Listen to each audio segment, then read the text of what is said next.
স্বাগতম বন্ধুরা আজকে নতুন একটি ভিডিওতে।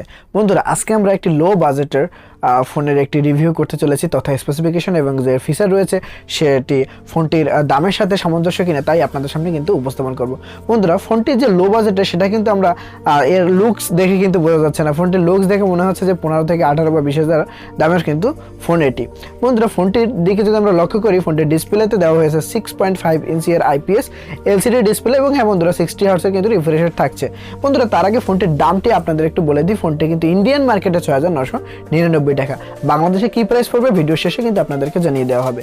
তো বন্ধুরা এই বাজেটে কিন্তু এরকমই ডিসপ্লে আমরা সাধারণত ফোনটিতে দেখতে পাই। এক্ষেত্রে আমরা কোনো বিশেষ কিছু লক্ষ্য করছি না, মোটামুটি কাজ চালানোর জন্য যথেষ্ট। এবং বন্ধুরা এখানে যদি আমরা এর যে প্রসেসর রয়েছে সেদিকে যদি খেয়াল করি বন্ধুরা, এখানে কিন্তু আমরা সাধারণত এই বাজেটে G35 প্রসেসর দেখতে পাই, যার যদি আন্তর্জাতিক স্কোর আমরা দেখি সেখানে কিন্তু 1 লাখেরও কম আমরা কিন্তু দেখতে পাই। কিন্তু বন্ধুরা এখানে দেওয়া হয়েছে ইউনিসক T606 এই প্রসেসরটি। হ্যাঁ অনেকে বলতে পারেন ইউনিসকের প্রসেসর, সেক্ষেত্রে কিন্তু বন্ধুরা এর আন্তর্জাতিক স্কোর কিন্তু 2 লাখের আশেপাশে। সেক্ষেত্রে আমরা কিন্তু মিডিয়ামভাবে ভালো গেম প্লে আমরা কিন্তু ফোনটি থেকে করতে পারবো। তবে হ্যাঁ হাই FPS এ গেম প্লে করতে পারবো না, তবে মিডিয়ামভাবে কিন্তু আমরা গেম প্লে করতে পারবো। এবং অক্টাকোরের CPU কিন্তু আমরা ফোনটিতে লক্ষ্য করব। তাহলে বন্ধুরা আমরা কিন্তু ভালো একটি প্রসেসর আমরা ফোনটিতে দেখতে পাচ্ছি দামের তুলনায়। এবার বন্ধুরা আমরা কিন্তু এই ফোনটি দুটি স্টোরেজের ভেরিয়েন্টে আমরা পেয়ে যাব। সাধারণত আমরা যদি একটু লো বাজেটের ফোন খেয়াল করি সেখানে আমরা কিন্তু রম হিসাবে 16GB 32GB দেখতে পাই। এখানে কিন্তু বন্ধুরা সরাসরি 64GB রম দেওয়া হয়েছে, অর্থাৎ 264 এবং 464। যদি বন্ধুরা আমরা ফোনটি 464 যে ভেরিয়েন্টে রয়েছে সেটা যদি আমরা ক্রয় করি সেক্ষেত্রে কিন্তু আমরা খুব ভালো একটি ফোন আমরা পেয়ে যাব। তবে 264 ফোনটিও খারাপ হবে না, তবে 464 যেহেতু র্যাম বেশি সেক্ষেত্রে কিন্তু ফোনটি আরও বেশি ভালো সার্ভিস আমাদেরকে দিবে। এবং ফোনটি আমরা কিন্তু 3টি কালারে আমাদের হাতে পাবো, গ্রিন, ব্ল্যাক এবং হোয়াইট। এই 3টি কালার আমরা অ্যাভেলেবেল আমাদের হাতে পেয়ে যাব। এবং বন্ধুরা ফোনটির যে ক্যামেরা সেন্সরগুলো রয়েছে, আমরা পিছনে একটি ক্যামেরা সেন্সর এবং সামনে একটি ক্যামেরা সেন্সর দেখতে পাচ্ছি।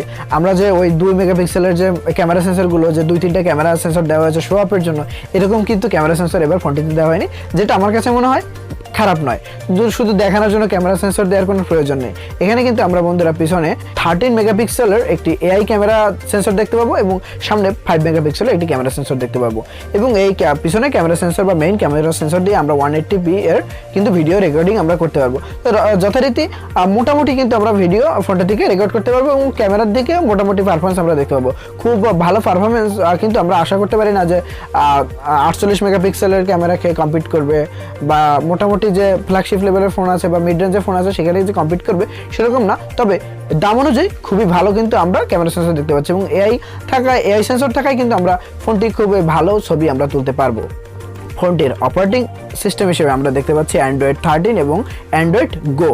যথারীতি আমরা কিন্তু বিভিন্ন ফোনে Android 12 আমরা দেখতে পাচ্ছি। এক্ষেত্রে লো বাজেট হওয়া সত্ত্বেও কিন্তু আমরা ফোনটিতে Android 13 দেখতে পাচ্ছি এবং যথারীতি কোম্পানি বলছে যে আমাদের কিন্তু 2 বছর সিকিউরিটি আপডেট দিবে। তো সেক্ষেত্রে আমরা ভালো একটি আপডেটও ফোনটি থেকে পেয়ে যাচ্ছি।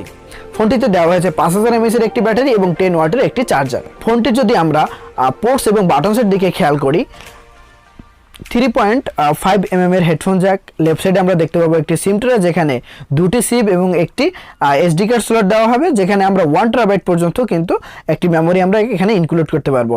নিচের দিকে আমরা চার্জ করার জন্য টাইপ সি পোর্ট, একটি loud speaker port, noise cancellation port আমরা দেখতে পাবো। ডান দিকে ভলিউম আপ ডাউন বাটন এবং একটি পাওয়ার বাটন ফোনটিতে কিন্তু দেওয়া রয়েছে। তবে বন্ধুরা আমরা কিন্তু ফোনটিতে কোনো ফিঙ্গারপ্রিন্ট সেন্সর দেখতে পাচ্ছি না, তবে ফেস আনলক ফোনটিতে কিন্তু থাকছে। ফোনটিতে রয়েছে IP রেটিং IP52, যেখানে আমরা মোটামুটি ডাস্ট এবং পানি থেকে মোটামুটিভাবে ফোনটিকে কিন্তু সেভ করতে সহায়তা করবে। তবে দীর্ঘক্ষণ পানিতে ফোনটি রাখলে ফোনটি নষ্ট হওয়ার একটি চান্স থাকে, তবে মোটামুটিভাবে পানি থেকে কিন্তু আমাদের ফোনটি সেভ করবে। বন্ধুরা এবার আসল কথা আসা যাক, ফোনটির দাম। বন্ধুরা ফোনটি দুটি ভেরিয়েন্টে আমরা পাচ্ছি, একটা হচ্ছে 264 এবং হচ্ছে 464। আমরা যদি ইন্ডিয়ান মার্কেটে খেয়াল করি 6,999 টাকায় পাওয়া যাচ্ছে 264 এবং 7,999 টাকা তথা 8,000 টাকায় পাওয়া যাচ্ছে 464 ফোনটি। আমরা ফোনটি যদি বাংলাদেশ মার্কেট প্রাইস দেখি, বাংলাদেশ মার্কেট প্রাইসে বেস ভেরিয়েন্টে ফোনটি আমরা কিন্তু 12,000 টাকায় দেখতে পাচ্ছি। তবে বন্ধুরা ফোনটি যদি আমরা ইন্ডিয়ান থেকে আমরা কোনো মাধ্যমে ফোনটি আমরা আনাই, বাংলাদেশ থেকে টাকা পাঠিয়ে, সেখানে কিন্তু আমরা যেটা 8,000 টাকার ফোন সেটা আমরা কিন্তু 10,000 টাকার মধ্যে পেয়ে যাব।